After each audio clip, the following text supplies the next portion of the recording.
and welcome to another episode of Surrendered Birth Stories. Birth stories, birth education, in the pursuit of surrendering it all to God. Let's get started. Well, hey everybody, I hope you are having a great week. I'm excited today. I get to talk about my sweet Jentzen, my third born child. Right now he just turned 4, actually, and is the most difficult he has ever been. He is an escape artist. He is a mess maker. He is a tantrum thrower. He's just in that phase of life. But he is still the silliest, cutest, curliest haired boy I know. And I'm just so glad that God blessed us with him. And I need to remind myself of that each day as he continues to get under my skin. What is it about toddlers that just get under my skin? I don't know. I can handle the newborn phase. I can handle even like 1 and 2 years old. But for some reason, when they hit 3, it is like game on. And it's kind of that way until they're 5, really. Yeah. So anyways, but he's 4 now, and he definitely keeps us on his toes. But he has a unique story as well, different from my first, different from my second, totally different. His was actually probably the most different. I guess that's why they call third babies wild cards. But I am pumped for you to hear his story today, along, of course, with my favorite guest, my husband, Chris. Well, welcome to another episode of the Surrendered Birth Stories podcast. And my very special guest today. My name's Chris, and I'm Kayla's husband. You're my favorite guest. I'm so honored. You're my favorite person to have on here. Yeah. Because you're my favorite person, period. Well, this is a little uptick from our last experience that we just had together. We had some dessert, and we had some cheesecake from a new place in town. I don't know if it's that new. It's just new to us. I suppose, but we're not going to tell y'all where it was. As to not give them bad advertising. But if you message me privately, I'll tell you where to avoid. But it was not a good piece of cheesecake. It was not. Yeah.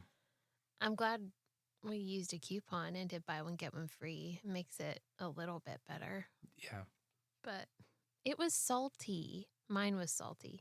And there was whipped cream on it. Yeah. And yours didn't have real crust.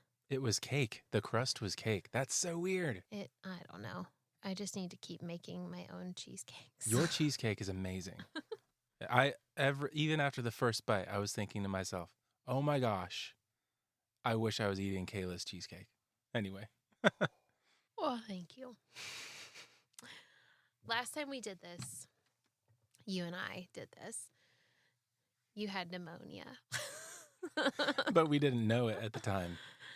I was just coughing, and I was congested, and I sounded really strange, and lo and behold, it turned out to be pneumonia. So if you go back and listen to Milo's episode, you will hear a sick version of Chris, but he was a trooper, and he made it through. Thank you.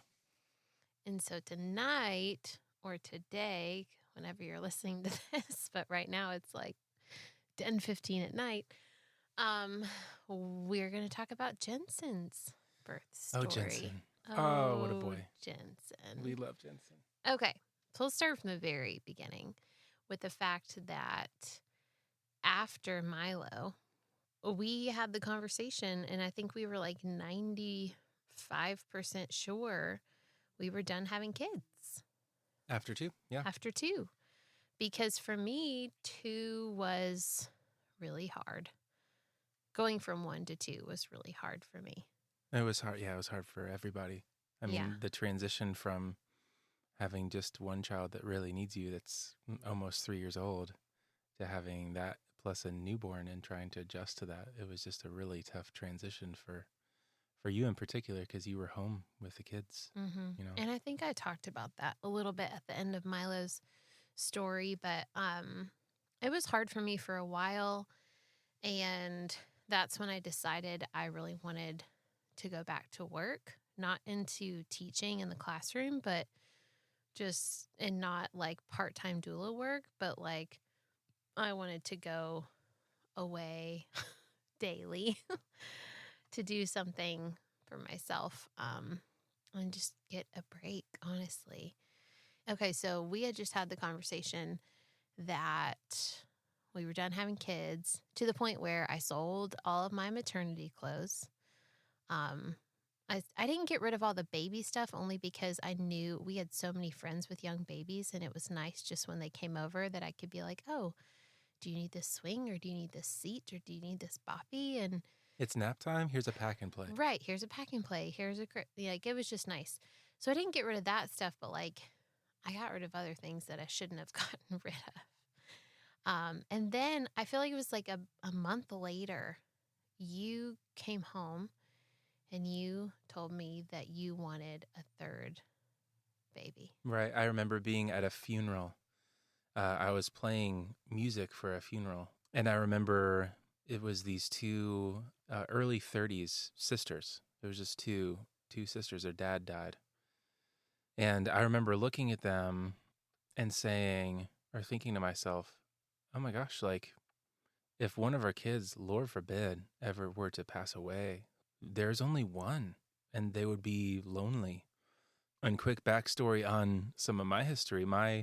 I'm one of 3 boys, but the age difference, I'm youngest by a long shot.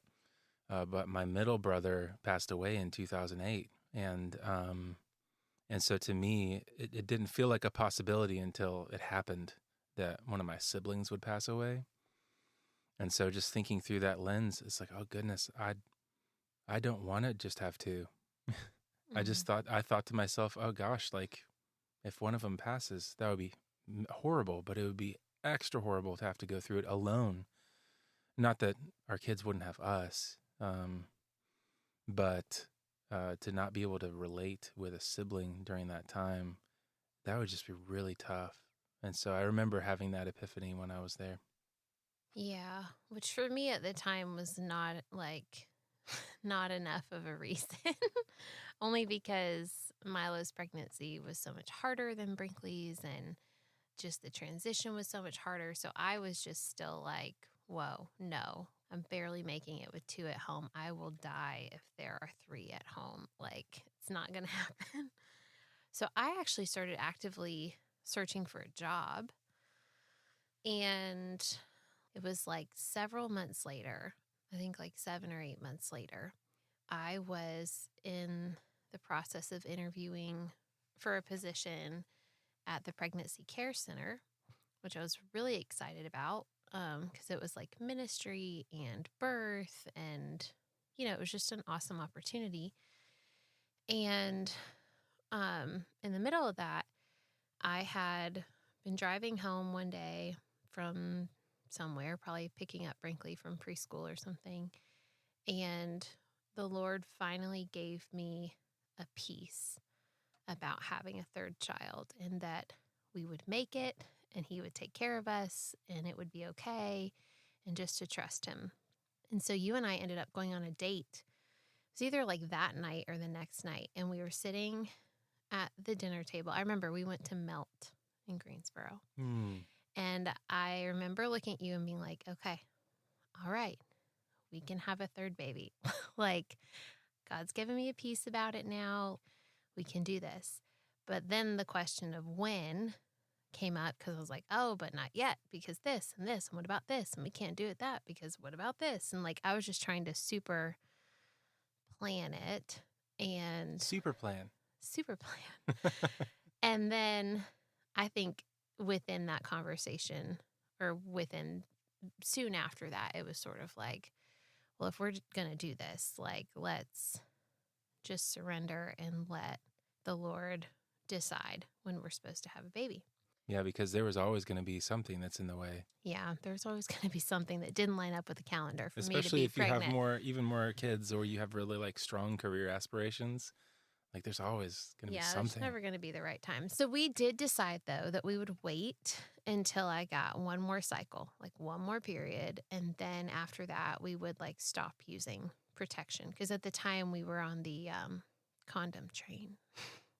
So I was supposed to get my period when we were going on a trip in Ohio. We had a friend's wedding to go to. So I like brought all the things that I was going to need with me and went up, took the kids up, went on that trip, went to that wedding, and it never came. And I just thought, oh, it's the travel, it's the stress, it's the, okay, whatever. We came back, still didn't get it all week, still didn't have it. And I remember the next weekend you were like, do you think you should take a test? And I was like, no, it's impossible. Like, we use protection. There's no way that I could be pregnant. It's impossible. And you were like, well, I mean, you're late. Like, why don't we try? Because at this point, I was like over a week late, maybe like a week and a half. Mm-hmm. So I was like, fine, whatever. I'm just going to go to the Dollar Tree, get a $1 test, bring it home, show you I'm not pregnant. And I was so convinced that there was no way that I could be. And, oh gosh, that morning was so hard. I don't know if you remember this. We had taken the kids to the dentist, and we found out that morning that Brinkley had like 10 cavities and needed like $5,000 worth of dental work, in which, hello, I'm not working. And so I'm like, like, we can't do, like, I'm like so overwhelmed by that news. And then, I don't know, an hour later, I took this pregnancy test that I expected to be negative, and lo and behold, it was positive. The Dollar Tree, they got it right. Those tests work just the same. I'll tell you, there's no point in spending $10 or $15 or however much they charge for the other ones now. The dollar, well, though, now you would have to pay $1.25 because of inflation. So let's be real. But anyways, unless you want one of those tests that tells you a couple days early. Oh, and then, well, and but then even then, probably... it tells you like the percentage of it being right that early. It's not, whatever. So anyways, so when God had given me that piece about, okay, we can have this third baby, I was already pregnant and didn't know it. Yeah, which was good. He gave me that piece because that was going to be a bigger shock to the system otherwise. This is my reasoning that we don't have to classify this pregnancy or conception, rather, as an accident. Right. Well, that's such a hard word. That's such a triggering word for some people. It was not a conscious conception, to use a term that I hear tossed around all the time. I would agree with that. It was not a conscious conception. It was a condom conception. That's what I'll say. Anyways, I was pregnant, but we found out so much later than we had with the others that, I mean, less than a week, I was so incredibly sick, like so sick. And I ended up, during that time, quick note, ended up getting offered a job at our church that was going to be providing childcare. And so I ended up turning down the pregnancy care center job that I had been offered. But you had also been wanting to work at the church for a while. Yeah, no, I'd been wanting to work at our church for years. So it was sort of like just this incredible opportunity. I just felt bad because I was like supposed to show up for my first day like that following Monday. And by Sunday night, I was like immobile, could not move. I was so sick. Yeah. When did you end up, because you ended up going to the hospital. Yeah, that was like 2 days later. It was like Tuesday. Yeah, we went to the hospital. I got fluids. I got IV anti-nausea medicine. And I mean, that was awful. I have never felt so sick in my life. And I think part of it was just like we had no time to prepare. It was just like, oh, this is happening right now. So I was not ready for it. And I mean, that was a dark time for me. Like I was, and this is hard. This is hard to admit, but it was real and it was raw. I would go to the bathroom be throwing up everywhere, on the bathroom floor, can't move, shaking, praying to God for a miscarriage so that I didn't have to feel that way anymore. Praying that he would give this baby to somebody else who wanted it more than I did. Like, who thought that all of that physical, like, misery was worth it. Because I, at the time, while I was in it, just thought, I just wanted somebody to knock me unconscious and wake me up when it was all over. Because I was so miserable. It was awful. Just so in the future, if Jentzen hears this, I want to ask you the question, was it worth it, babe? It was worth it. It was worth it. Well, obviously it was worth it because, hello, baby's 4 and 5. But at the time, that's just like, in all transparency, that is where my mental state was. It was so hard. You were not in a good place mentally and physically. I don't know if I've really ever seen you that bad before, because you were like eyes closed, barely could walk. I had to help you down the stairs the day that we went to the hospital. Like, you could. I mean, I had body ache. I had chills. Like, and it wasn't the flu. It was the pregnancy. Because I didn't have a fever or anything. Because it persisted for such a long time. Yeah. It was so hard. But about 23 weeks in,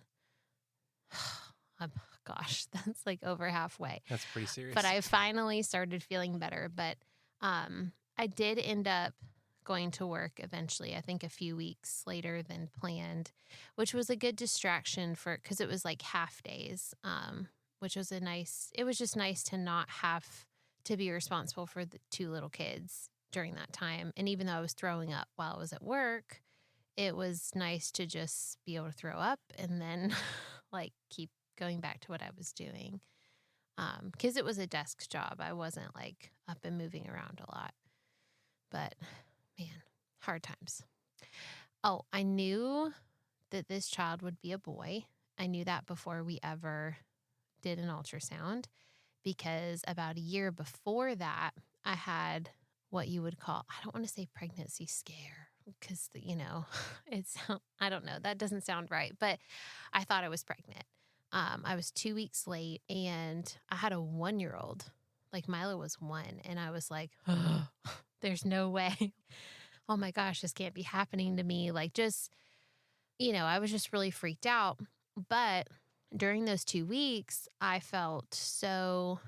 just drew really close to the Lord and really leaned on him and was really praying and worshiping and just sort of like giving it over. And during that time, he told me that we were going to have a boy. Like, clear as day, told me we were going to have a boy.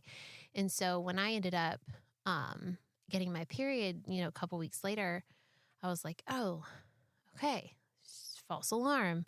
Right. He just was testing me. Okay. He was just testing me to see if I would surrender, to see if I would just let him be in control. But I never thought we would actually have another baby.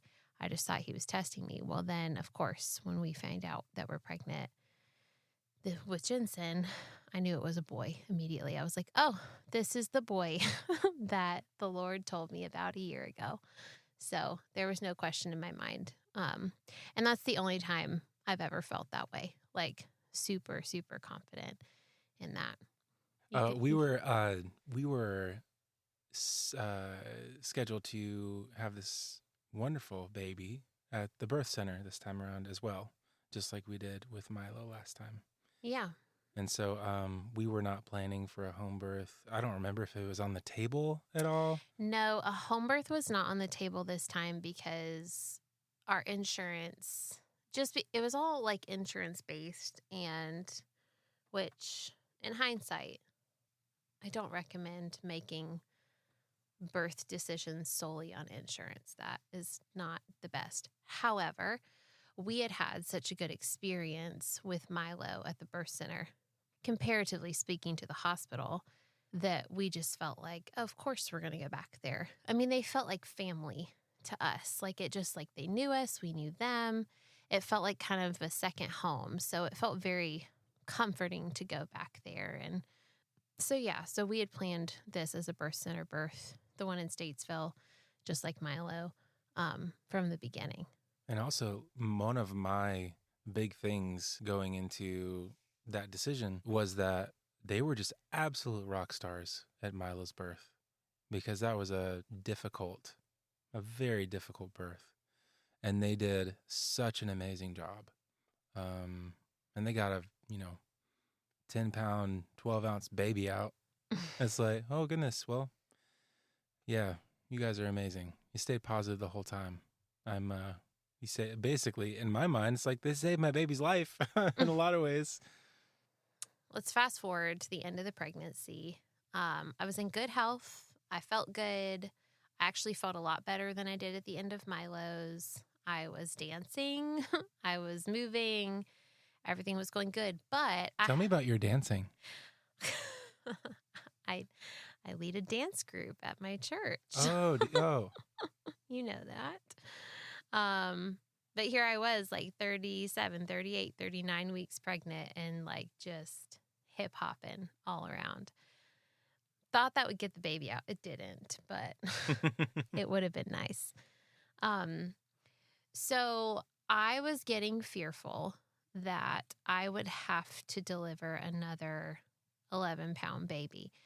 And not that I didn't think I was capable, I just didn't want to. I just thought, it would be nice if I could push out a baby that was smaller than Milo. So I was concerned about going any later because I knew they would just get bigger. So That's what babies do. That's what they do. So I started doing all the things at like 39 weeks, started doing all the nipple stimulation and the walking and the sex. And I had already been doing red raspberry leaf tea and evening primrose oil and all the things. And I even this time did the dreaded castor oil. Oh, it's the only time I've done it. It didn't work, but I did it. I didn't throw up, actually, amazingly, which was really surprising. Is this the one that we did, the midwife's cocktail? No. I never. Well, I made one. You made one. That was for True, and I didn't get but one sip down before it came back up. But that is a story for another time. To be continued. So anyways, I went to the birth center a couple of times to get my membrane swept. I was just like, do all the things. I don't want to push out an 11-pound baby. So I was getting really frustrated. I was getting to that point. I also don't like to go to church at the very end of my pregnancies because I don't like hearing all the comments of everyone's like, oh my God, you're still pregnant and you're getting so big and that baby isn't out yet. Like it just drives me crazy because I'm so emotionally sensitive at that point that I cannot take it. I'll either say something really nasty back to them or I'll just break down and cry. Have you ever said something nasty? No, but I say it in my head. So, but I'm afraid it will come out one day. So I just avoid it. So I dropped the kids off at church with you because you were already there and left. And I came home and I cried and I took a nap and then I took more castor oil. And then I was just like, this sucks. It was bad. I was 40 weeks. That was my due date. Mm-hmm. I think, or maybe it was the day after, it was around 40 weeks. So then you were coming home and I said, okay, new plan. I said, I'm going to forget that I'm pregnant. We're going on a date tonight. We got a babysitter. And I was like, we're going out, which we never do on a Sunday night. But so we were going to do dinner and a movie. And we were on our way to the restaurant. And I just said like, hey, I give up. Okay, I'm done trying to get this baby to come out of me. I'm just going to surrender, which is what I should have done from the beginning. And I just told you, I was like, this is where I'm at. This is what it is. And I'm done. We're just going to pretend like I'm not even trying to have a baby right now. We're just going to go on a date and have a good time. It was our due date. Oh, that's really sweet. So we get to the restaurant and the Bonefish Grill, which is like our date spot. Oh, correction. It's not the Bonefish Grill. It's just Bonefish Grill. Oh, Well, You should know this. 20 years later, I learned something new. So, um, so we're sitting at the table and Chris prays for us and he says a prayer and he's praying over our food, but he's also praying over just the pregnancy and the surrender and just like giving this situation over to the Lord and letting us just be filled with his peace. And I kid you not, like our food was sitting in front of us and I go to take a bite and my water breaks. Dun, dun, dun. Sitting there at the booth and I was like, because in the first two, with my first two babies, they had broken my water during labor. So like my water had never broken on its own and I had never had my water break to start a labor because I hadn't been having any contractions. So this was a new sensation for me, but I knew exactly what it was when it happened because it feels like warm fluid spilling out of you, going everywhere, dripping onto the floor, like everything. So I looked at you and I remember I was just like, my water just broke. And you were like, for real? I was like, yes. And you're like, what do we do? And I was like, get the check. Because, which in hindsight, I shouldn't have done. And we should have just stayed and had dinner and gone to the movie and everything. But knowing that in my other two labors, after my water had broken, that is when things like picked up and got really serious and really fast. So I was thinking, well, if my water breaks now, like that could happen now. So I just wanted to be prepared, and I wanted to go home. But we really should have stayed. We're missing a minor detail. Okay, that I'd like to share. Share it. So after your water broke, we, felt the courtesy to tell somebody at the restaurant that there's going to be something to clean up. So you flagged down this poor little bus boy. He couldn't have been more than like 17. You said, hey, come here. And then you said, my water just broke. Can you please get me a bunch of bar towels? And the look on his face, I don't know if it was just, I wouldn't call it being petrified, but he was somewhere between uncomfortable and petrified, for sure. He looked like he was scarred. I felt so bad. But I also was like, I need to clean this up. I also didn't want to just leave a sopping mess of it looked like someone got in their water glass and just poured it on the booth. So I was trying to clean up after myself. Why is this water so warm? Right. Warm and salty. Anyways, poor busboy. I hope he's okay. So we go home and I call my mom over and we send the babysitter home and we're all like getting ready and like nothing happens. No contractions, nothing. And I called the midwife at the birth center just to let her know. And she was like, okay, well, just go to bed. Like, let us know if anything happens. And I'm like, really? So, opposite from the hospital. And she said, now, I don't know if this is still true here in the state of North Carolina in 2023, but this was 2019. And she said, no, you have up to 72 hours before we would need to intervene, and do anything to move the labor along. But basically, my water can be broken for up to 72 hours before they do anything. Seriously? Okay.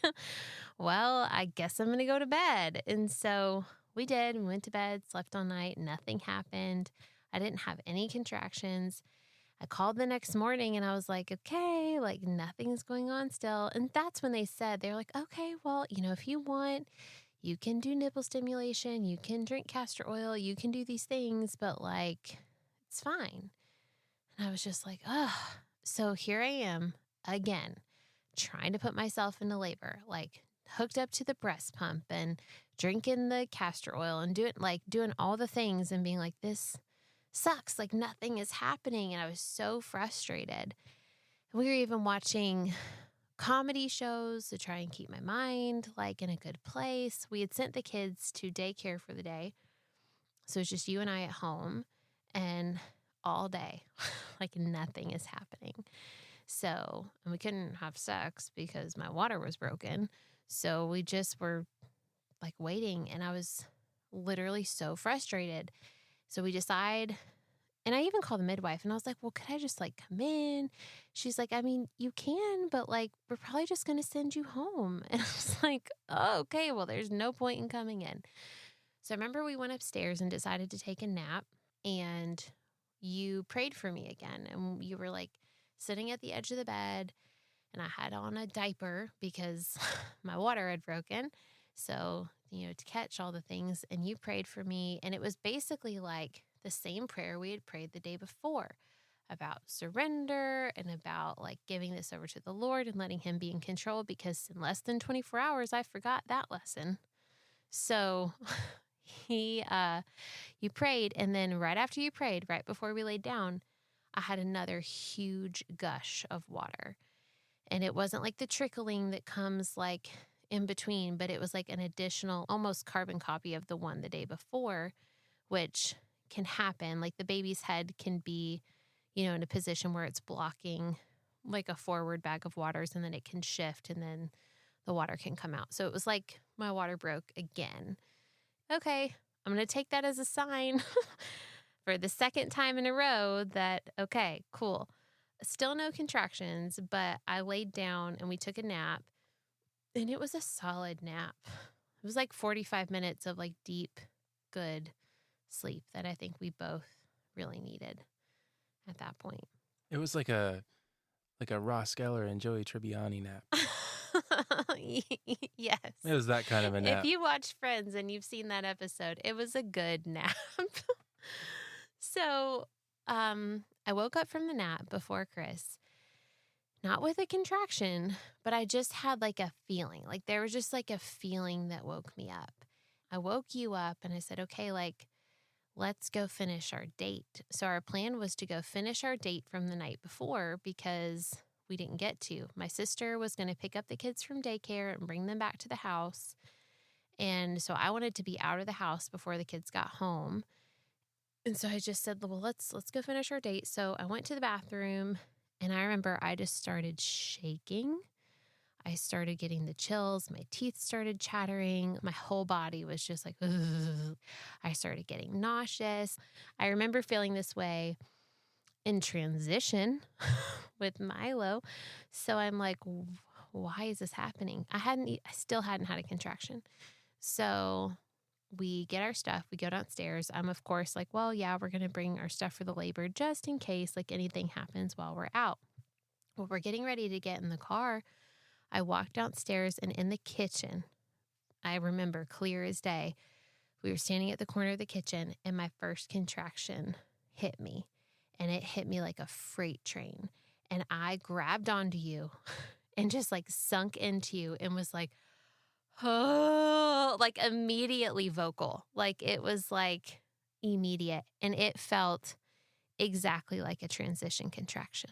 And I was like, it's time to go to the birth center, like right now, like one contraction in, and I'm like, it's time, we're going. And you're like, okay. Yeah. Well, I remember with our first two, it was a lot more gradual. Oh yeah. It was very gradual. And so I think I was in that moment, I was just kind of confused because it was just so sudden. Yeah. And so, but my water had already broken. So that's a big part of it. Oh, for sure. Yeah. Yeah. But the gradual onset of contractions, yeah, it's just what I had been used to, and then none of that this time. Yeah. So I went 0 to 60. I mean, I hit transition in my kitchen. I had no early labor, no active labor. It was like, this is it. And so we get in the car, and you fly to the birth center, even though it was rush hour traffic. That's the thing. We left at like 5:30 on a weekday. So it was totally rush hour. And I remember when we got to Winston and all the traffic around Winston, and you were like debating jumping on the shoulder and just like flooring it. Because my contractions were right on top of one another. It was like I was getting like a 30-second break in between them. Well, my husband protector mode was setting in. Yeah. At that point, I'm like, if a policeman's going to stop me, then He's going to escort me. Yeah, he'll take me, the rest of the hour drive.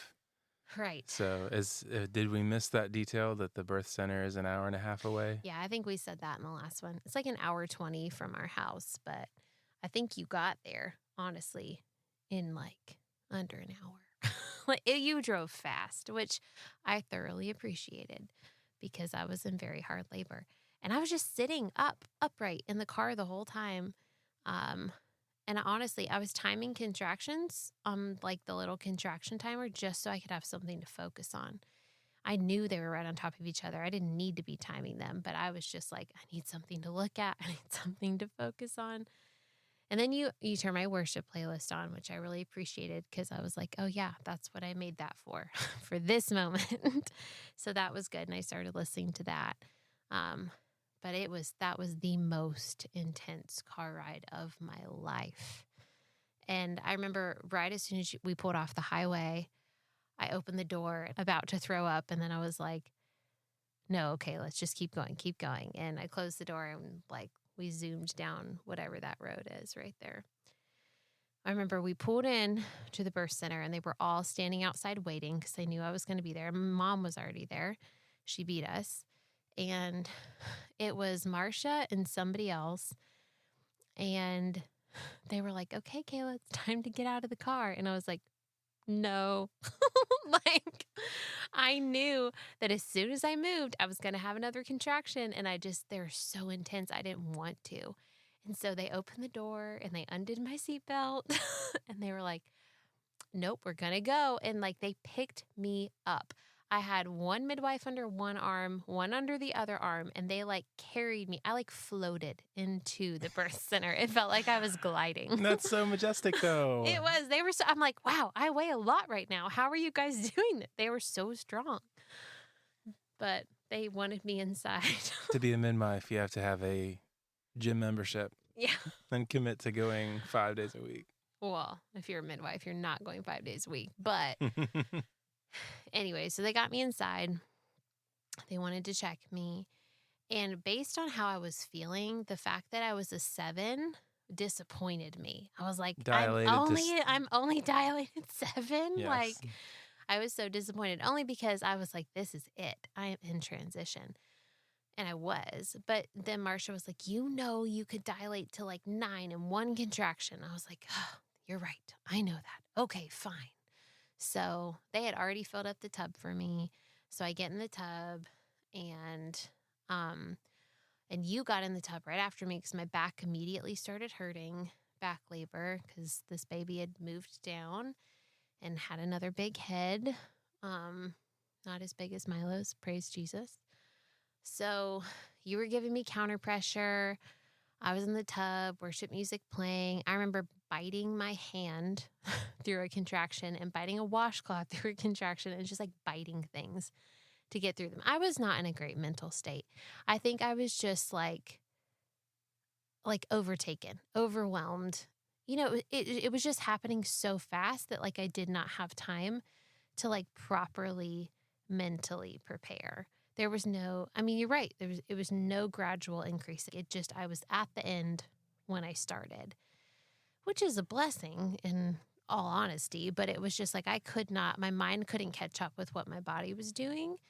So I was not in the best place. And Louisa, my friend, was supposed to be there and acting as my doula, but she was driving from her vacation home in the mountains a couple hours away. So it was going to take her, twice as long as it was going to take us. So she wasn't there. She would have been the one to get in my face and to snap me out of it and to be like, Kayla, get it together. But, which is what I wanted her to do, but she wasn't there. So I was not getting it together. So not long after I was in there, it felt pretty quick. I got pushy and I started feeling that pressure, which was like shocking to me because I'm like, oh my gosh, I have been in labor for like a second. Like, how am I already feeling this urge to push? Well, I did sort of like a practice push, if you will, in the tub. And all of a sudden I just had total clarity. And because I wanted a water birth because I wanted one with Milo, but they made me get out. So like I didn't get one. So I was like, I'm going to have one this time. But I did that practice push and was like, you know what? I can push this baby out faster on land than in water. And at that point, whatever is faster is better. So I came up with this plan, and I remember in between a contraction, I looked at everybody in the room and I said, okay, this is what's going to happen. I need you to put my heating pad on the bed and crank it to high because I need it for my back. I'm getting out of the tub. I'm coming to the bed and I'm going to push him out. And they were like, okay, everybody get ready. So, of course, the second you move, you have a contraction. So as soon as I got out of the tub, I had a contraction right there on the floor, and I'm pushing because I'm there. So I remember they put all these pads under me, and they were ready to catch. And I was like, no, I'm going to make it to the bed. I'm going to make it to the bed. So. I remember one of the midwives when after he was born saying, I was ready as soon as you got out of that tub to deliver that baby on the floor. Yes, they were ready, which was great. But I was determined to get in the bed. So I got in the bed. You were right behind me, supporting me from behind. And I think at this point, you still really did not realize how fast this was going. Oh, I had no, absolutely not. Yeah. And I'll expound upon that later, I'm sure. So once I got into a good position and got into kind of a little rhythm, it was definitely less than 10 minutes, but if I go look back at the video, maybe even less than 5 of me actually pushing him out. He came, because for Brinkley, first baby, epidural, 40 minutes. Not bad. For Milo, second baby, huge baby, natural birth, an hour. It took me an hour because he was giant. And I really do think I started pushing too soon. But with this one, it was boom, less than 5 minutes. Here comes this baby. And looking back at the birth video, I have to mute it every time because I was screaming like a banshee. I didn't have anybody in my face telling me to calm down. And that's what I needed to do. I needed to calm down. But I was so emotionally overtaken by how fast everything was going and how intense everything was. And I didn't have anyone in my face telling me to calm down. I was screaming him out. I was not pushing him out. I was screaming him out, loud, high-pitched, sounds like I'm being murdered screams. And it's embarrassing to look back at that. So I always mute that whenever I watch that video. But he came out. I was at that point, Marcia had left and a different midwife had come, Tiffany, because they were switching shifts right when I got there. And I looked at her and I was like, pull him out of me. Pull him out. And she was like, no, you just need to push him out. And I'm like, oh my gosh. Because, even though it was only a couple minutes, it was just it was very intense. Again, I was not in the right mental place, but it was very intense. Yeah, I remember when you were screaming, wondering, why are you screaming? And I was so concerned because I'm just such an empath that it's hard for me to not live your pain. And that's a big reason why it's hard for me to get in. It was hard for me to not just try to bring that clarity to you. It's this is not helpful, even though it's happening very fast. Channel some of this intensity that you're feeling in a different way that's more effective, But you didn't say that to me. I didn't say that to you. You were just hiding your head behind mine. If you look in the video, it's your head is hiding. You're putting your head down. I can't watch this. Well, it's not that I can't watch it. It's that it's just unbearable to see my perception of what your pain was. And that's just kind of a testament to why it's important to have a doula there. Because which Louisa was supposed to be. She just was 2 hours away. Right. Yeah. So that was really interesting. And I really had no idea how far along you were. You mentioned pushing for 5 minutes, And I remember the first 2 minutes, it's like she's screaming, oh my gosh, I hope this doesn't go on much longer because I don't know if I can take it. But then they're talking about like how they can see the head and like, wait, what? You can see the head right now? And I remember being excited because I knew the moment was close. But also I knew that at the same time that I was about to, meet my baby. So. Well, they brought him up and he was on my chest, and I think it's the only labor or only baby I've ever just started bawling. Like, I was uncontrollably crying, like happy tears, like just that hormone rush that just comes over you. And I was just like, oh my God. And I just kept saying his name over and over, Jentzen, Jentzen, Jentzen, like just over and over and over. And I was sobbing, but like in the best way, Yeah, it was very sweet. I was crying too. You were. And you're not a crier. I'm not a crier. I cry on the inside. But it's funny. One of my New Year's resolutions was to cry 5 times that year, and I think I made it to 2. And that was trying. But I do remember when he came out, it was so incredible because to see the bond between mother and child is just so special. And when he was laid on your chest, and I could just tell that you were just so glad that he was there, not just that the labor and delivery was over, but that he was there and that you were with him and that you were meeting him for the first time. It was just so special. Yeah, it was so special. And he was only 9 pounds. Hey. So a big relief compared to Milo. He was only 9 pounds. And his head, I don't remember how big his head was, but it was not 15 and a half. Like it was probably like 14. So that was easier to get out as well. Fun fact is that Brinkley was 7 pounds, 4 ounces. Milo was 10 pounds, 12 ounces. The exact center of those two numbers is 9 pounds on the dot. On the dot. Which I thought was just so wild. I did it. I made a medium. Small, medium, large. I made one in each size. But it was awesome. Louisa got there like 8 minutes later. So she was sad she missed it, but I was just glad it was over. But it was so fast. He was born, let's see, first contraction was at like 5:30, and he was born at 7:41 p.m. So like just over 2 hours later from start to finish, which is what they would call a precipitous labor. That's a word that, It's a birth word, but they are, well, it's not a birth word, it's a word, but it's a word that's used commonly in birth circles. Yeah, for fast labors. So yes.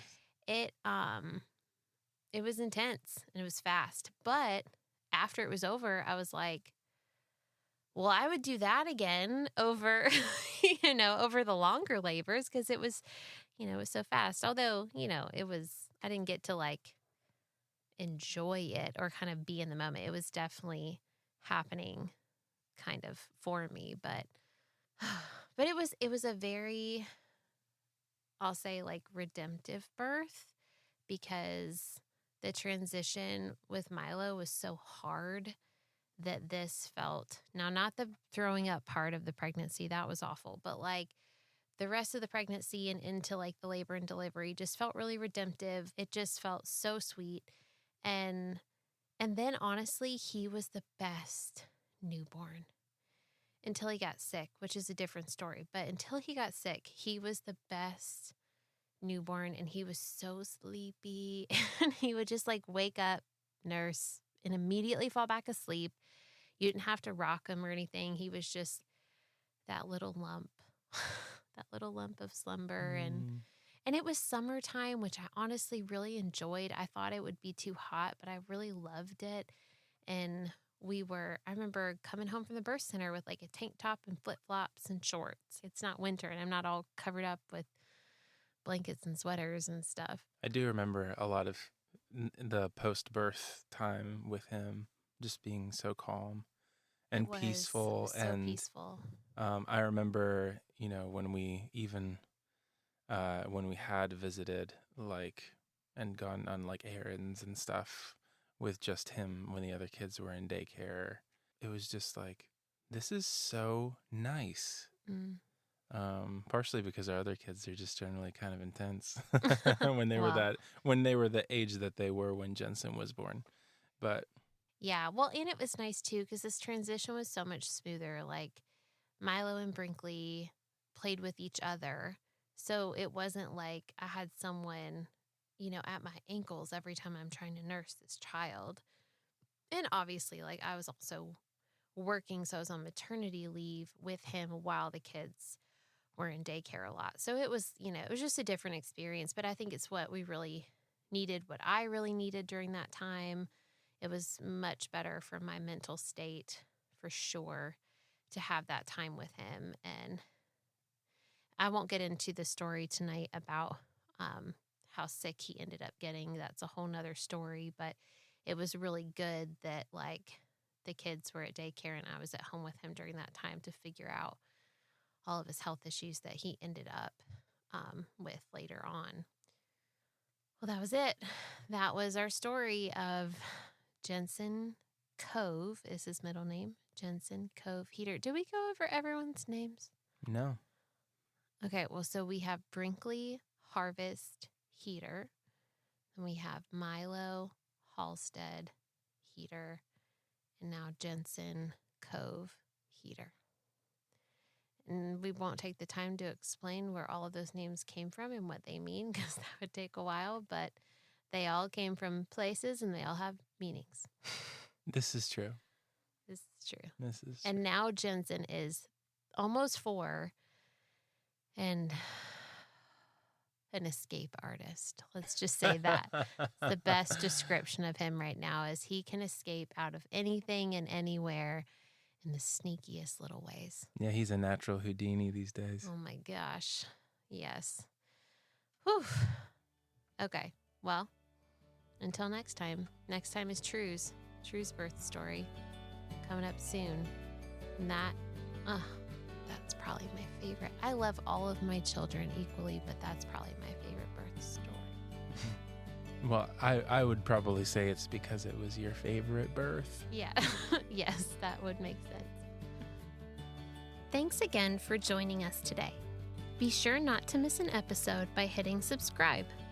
Also, we'd love for you to leave a review of the show so that more people like you can hear more stories like these.